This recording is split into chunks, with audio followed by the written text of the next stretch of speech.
gun control legislation that will save minutes, lives. Aaron Murphy And emerged when it's as hard the to be winner bold of the because it's DFL hard. endorsement. You can see that the semi-trailer here was just flipped over several minutes ago. As you can see right now, it's not raining, but just minutes ago the rain had stopped. And behind it, I'll take a step out and you can see what it left behind here. This is some floodwater here taking up several blocks of 4th Street Southwest at South President's Avenue here in Mason City. When a fire broke out inside this house on October 27th, 3 Albert Lea police officers rushed inside, and in doing so, they saved a man's life. The sheriff's office says the student allegedly made the threats both verbally and here on Snapchat, telling students not to come to school Friday because he was going to harm people. And even though the business is for sale, the owners say you don't need to worry about them closing up just yet.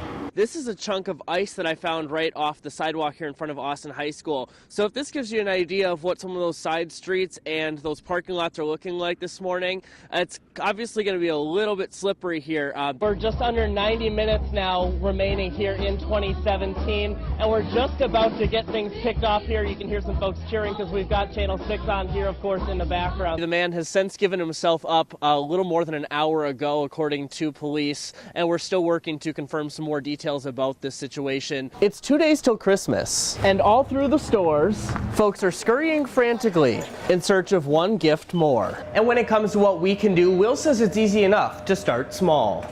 I think it was about a year ago during one of our confirmation classes. It seemed like half of the students came to a Wednesday night wearing Crocs. And as Pastor Mark Needhammer will tell you, he's not a fan of these holy shoes. But when coming up with the theme for his faith formation classes this year, we decided we want to make this year all about being for our neighbors. We wanted to help the kids learn what it's like to be neighbor-minded. His students came up with a unique way to motivate the congregation to join in their food drive. They were all about it. They were ready to go and thought it would be fun.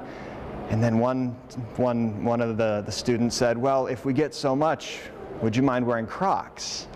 They brought it back, and I said, yes, if you get enough, I will wear Crocs. But they didn't stop there. After meeting their initial goal of 2,000 items, they kept going, and Pastor Mark's footwear got more extreme. Then not only were they Crocs, then we made them pink, and then someone bedazzled them. So during services last week, he put away his normal shoes and slid on his Crocs, teaching his students a lesson in helping their neighbors. It makes me feel really good about myself to know that I'm doing something, like I'm making a difference. Somebody's going to get this food and they're going to be happy. While making sure those in need have full stomachs this holiday season. I think there is a genuine love and care for our neighbors, and sometimes it just takes a pink Croc challenge or the recognition that our neighbors really are in need. I've always liked to dance. My husband and I always like to dance. And dancing is something anyone who knows Millie Seaver will tell you she's quite good at. Yeah, always dancing. And at her 90th birthday party, we were out dancing because I love to dance too. But it was her unusual choice of dance partner, Austin Police Sergeant Kim Lenz, that's the talk of the town. When Sergeant Lenz saw Millie dancing in this parking lot, she pulled up her squad car, turned on the radio, got out, and started dancing along. The video was caught on the sergeant's dash cam and posted on the department's Facebook page on Thursday. Since then, it's raked in more than 21,000 views. My sister Terry had shared it, and I saw it there. And so then I went on there and looked at it, and then of course I shared it and read all the posts, and all the cousins wrote stuff. I don't know, I was just so amazed, I was just shocked. I didn't think it'd go any further than that. Probably a little bit proud, I suppose, the fact that it drew the attention that I'm able to do. That's what I do. Even more amazing, Millie is 92 years young.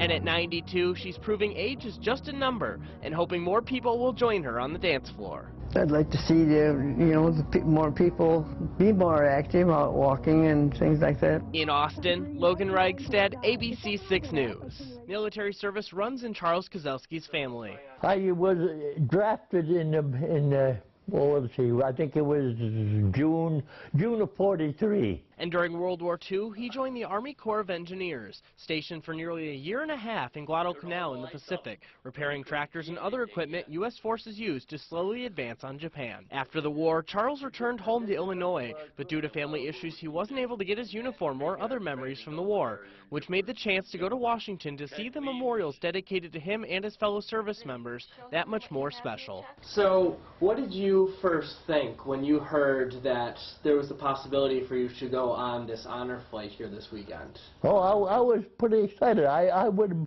like to see that, really. I was going to really enjoy that. More than 70 years after the fighting stopped. It'll be something to see, you know. That's about all I can say, you know. I'm really looking forward to going here, you know. Saturday, Charles, his son Tim, and daughter-in-law Susan boarded a flight for his first trip to the nation's capital. Very touching, you know. You see all these people over there looking, you know, taking pictures, you know. And an emotional journey, but one filled with new memories. For our veterans, there is a special bond between people and the vets that we're supporting them whenever we can. His journey was part of the Twin Cities Honor Flight, helping veterans who otherwise might not have the ability or the means take a one-day trip to Washington to see the memorials dedicated to their service. Everybody really wanted us to have a good time out there, you know. A journey and an experience he will never forget. I'm glad that everything is the way it is, and that people really love this country the way they do. Reporting in Albert Lee, Logan Reigstad, ABC 6 News. It's one of the worst things any parent can experience, the loss of one of their children. On July 5th, 2017, Wendy and Leonard Luft felt that loss after an ATV crash took their son Logan. It's a story that captured the hearts of people across the region. But as with many stories, this one has another chapter. We had some time, and Logan we'd closed with the funeral. We started going back through some of the posts that were on Facebook, and we found that someone had made a comment about knowing somebody in their town, a young girl who had received a liver. That girl is Faith Westby. During a visit to Rochester for a checkup, Faith's doctors made an unexpected discovery. She was diagnosed with a large atypical adenoma in the left side of her liver, and the right side of her liver had quite a few adenomas as well. So to get their daughter the new liver she needed, the Westbys went through the process of putting Faith on the organ transplant list. We got listed early April, and we got our phone call July 7th. While in the hospital, the Westbys saw Logan's story here on ABC 6 News and began to wonder. He was at St. Mary's, and that's when our wheels started turning, thinking possibly could this be. Shortly after that, Jeannie got a message from Wendy, and the two moms learned the connection they now shared.